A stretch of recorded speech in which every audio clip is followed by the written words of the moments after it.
त्यानंतर वंचित बहुजन युवा आघाडीचे युवा नेतृत्व सुजातदादा आंबेडकर यांना विनंती करतो की या ठिकाणी मार्गदर्शन करायचं।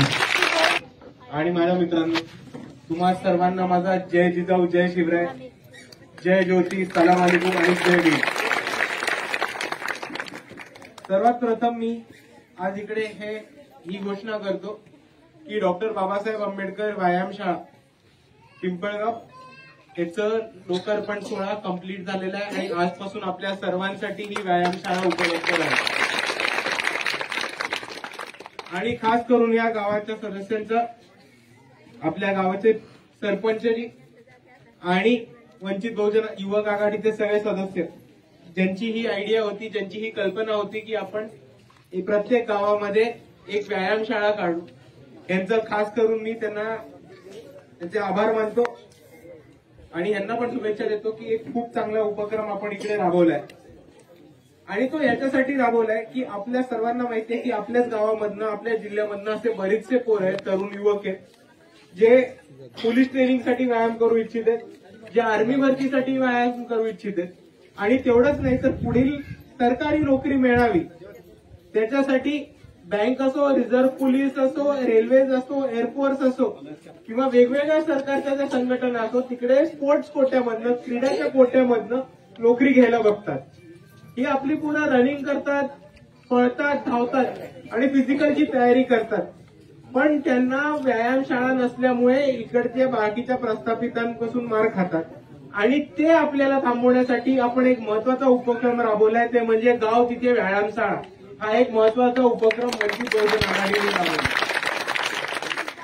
आणि फक्त 1-2 गावात नाही तर अकोल्यातली ही 27वी व्यायामशाळा आहे जी वंचित बहुजन आघाडीने उघडली आहे। आणि ती शहराच्या मध्यभागी नाही, एसीबीसी काही नाही, तर पिंपळगाव जे आपल्या जिल्ह्याचं एक टोक मानलं जातं, जिल्ह्याचं शेवटचं गाव मानलं जातं, तिथे येऊन तुमच्या सर्वांच्या डोळ्यासमोर उपस्थित राहून एक व्यायामशाळा उघडलेली आहे। आणि या व्यायामशाळेमध्ये काही घोटाळा बिटाळा नाहीये। आपल्या सरपंचीच्या विचारात सगळ्या पदाधिकाऱ्यांनी सगळे मशिनी मारून बघितल्या चालतायत की नाही, आणि सगळ्यांनी टेस्टिंग करून बघितले की व्यायामशाळा नीट चालतेय की नाही। आणि त्यासाठी मी सरपंचजींचे आभार मानतो की त्यांनी या उपक्रमामध्ये आम्हाला साथ दिली आणि आमच्या बरोबर आला। पण मित्रांनो, हेच समजून घेत असताना आपल्याला ह्याची दुसरी पण बाजू समजायची। बोलत असताना इकडे श्रीकांतदादा पण बोलले की आर्मी ट्रेनिंग, पोलीस भरतीसाठी आपली पोरं तयारी करतात आणि त्याच्यासाठी व्यायामशाळा महत्वाची। पण या सरकारचं धोरण असं चालू आहे की त्यांना आपल्या विकासाचा रस्ताच थांबवायचा। आपण आज जिल्हा परिषदेच्या शाळेमध्ये इकडे उपस्थित राहिलोय। आज तर हे सरकार जिल्हा परिषदेच्या शाळा बंद करून, 4 शाळा बंद करून मध्यवर्ती 1 शाळा उभे करण्याचा प्रयत्न करते, ते पण कॉन्ट्रॅक्टवरती, कंत्राटीवरती।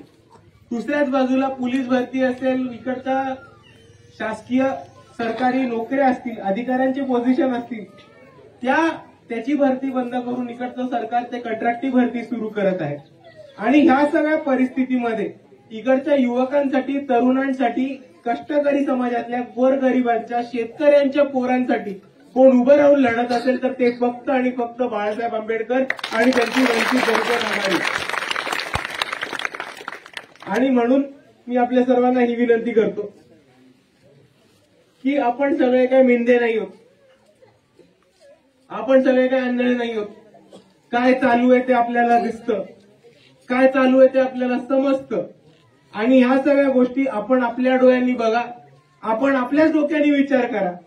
कोणी सांगितलेल्यावरती भरोसा नका ठेवू। आणि जे लोकप्रतिनिधी आपल्याला वारंवार फसवत आले, त्यांच्या पाठीमागे न उभं राहता जी लोक नेहमी आपल्यासाठी काम करतात, आपली मदत करतात, आपल्यासाठी धावून येतात, अशा लोकांना मदत करा।